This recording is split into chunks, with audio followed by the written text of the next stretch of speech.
नमस्कार, मैं अजीत और आप देख रहे हैं ऑफ इंडिया। प्रेस फ्रीडम टुटपुंजिया वामपंथी पत्रकारों या बड़े संस्थानों के बाप की जागीर नहीं है। वो मेरी भी है, टाइम्स ऑफ इंडिया के पत्रकार की भी है। और अगर अभिव्यक्ति की स्वतंत्रता जोड़ दें उसमें, तो सड़क किनारे जो भुट्टा बेच रहा है उस छोटे व्यापारी की भी है। किसी भी राज्य की पुलिस हमारे पीछे अपनी राजनीतिक मजबूरियों के कारण भले ही लग जाए, लेकिन वो हमसे खबरें डिलीट नहीं करवा सकती। कानूनी रूप से लड़ोगे तो हम पहले से ज़्यादा सक्षम हैं, तैयार हैं।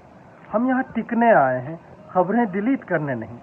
ना ही हम अभी फलां पत्रकार स्कोडा गिल्ड का कुत्ता चुप क्यों है ऐसी बातें कहेंगे, क्योंकि वो बेकार की बातें हैं। ये नंगे लोग नहाएंगे क्या और निचोड़ेंगे क्या। हमें इनसे न तो उम्मीद है, न ही उन्हें इस लायक समझते हैं कि वो हमारा प्रतिनिधित्व करें। हम अपने प्रतिनिधि स्वयं हैं और हमारे टिकने से मतलब है कि हम यहाँ ठहरेंगे, अपना आकार बदलेंगे और पत्रकारिता की दिशा और दशा तय करेंगे। हमने वो समुदाय विशेष उसकी नौटंकी बंद करवा दी है और बाकियों ने अपराधियों का अब नाम लेना शुरू कर दिया। अभी और भी बहुत कुछ बदलेगा।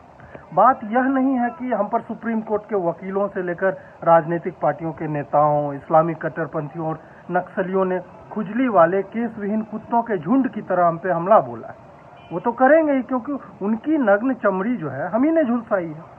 बात यह है कि भौंकना उनकी प्रकृति है और हमारी प्रकृति है सप्तबान संधान से उनका मुख बंद करना। यह समझना कठिन नहीं है कि एक ट्वीट पर पुलिस संज्ञान क्यों लेती है और बिना कोर्ट में केस ले जाए सीधे एक खबर को डिलीट करने का निर्देश आदेश के लहजे में कि हम पुलिस बोल रहे हैं दे देती है। मीडिया और सोशल मीडिया के बीच की क्षीण होती भित्ति के कारण निजी भी सार्वजनिक हो चुका है। अतः कोई हिंदू घृणा बेचेगा या बेचेगी तो हम उस पर मुखर होकर लिखेंगे। सैकड़ों सालों से दबाई जाती आवाजें एक पूरी जनसंख्या के रूप में गूंगी रहकर सहने को विवश होती रही है। पत्रकारिता के मानदंड वो तय नहीं करेंगे जिन्होंने इतिहास और संस्कृति का शीलहरण किया है। ऐसे हर मानदंड हम तोड़ेंगे क्योंकि वो जनभावना के विरोध में है। एक को प्राथमिकता और दूसरे को नीची निगाह, ये बंद होना चाहिए। सलमान को रमेश बदला हुआ नाम कहकर उसके बलात्कार को हिंदुओं के ऊपर फेंकना, मुसलमान आलिम के लिए हिंदू तांत्रिक जैसे शब्द और भगवा वस्त्रों वाला कार्टून लगाकर किस तरह की प्रस्तुति हो रही पत्रकारिता की। क्या हम यह दिखाना चाहते हैं कि एक खास मजहब अपराध नहीं करता, या हम वो ये जताना चाहते हैं कि उनके द्वारा किए गए अपराधों पर लिखना निषिद्ध है? नहीं, उन सब के नाम लिखे जाएंगे। उनके द्वारा किए अपराधों का वर्णन ऐसे होगा कि आपके सामने वो चलचित्र बनकर उभरे। उनके लव जिहाद, रेप जिहाद और बाकी अपराधों को आप देख समझ पाए। सामाजिक अपराध को सामाजिक अपराध कहेंगे और मजहबी को मजहबी। डरने से तो हम रहे। तुम लाट टपकाते लकड़बग्घों का झुंड बनकर आते रहो। हम शिकार के लिए बैठे हुए हैं, क्योंकि तुम्हारे लिए हमने जो लैंड माइन्स लगाए हैं वो विस्फोटक नहीं, सामान्य लोगों की खुली आंखें हैं। वो तुम्हारी नग्नता को देखेंगे और बचे खुचे वस्त्र भी हर लेंगे। बाकी काम हम अपने पत्रकारिता का हैलोजन जलाकर कर देंगे। सड़क पर चलते पत्रकार को सत्तारूढ़ नेताओं ने गोली भी मरवाई, कट्टरपंथियों ने हमले भी किए हैं, इनबॉक्स में धमकियां भी आती हैं, लेकिन पत्रकारिता रुक जाएगी क्या?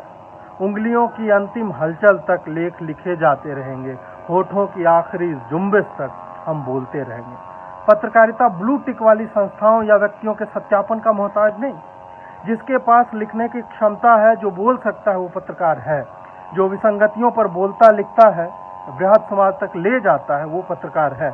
ट्विटर फेसबुक माध्यम है और गूंगे बना दिए गए लोगों की स्वरतंत्री है, वोकल कॉर्ड। ले आओ कानूनी शब्दावली से भरे दस्तावेज, ले आओ, हमें डराओ धमकाओ, पुलिस स्टेशन में 12 घंटे बिठाओ, हमारे परिवार को परेशान करो, फर्क नहीं पड़ता, क्योंकि हमें जो पढ़ते हैं सुनते हैं वो जानते हैं कि क्या हो रहा है। तुम न्याय व्यवस्था का प्रयोग कर हमें डराने में व्यस्त रहो, हम उसी व्यवस्था के सहारे जीतेंगे। नमस्कार।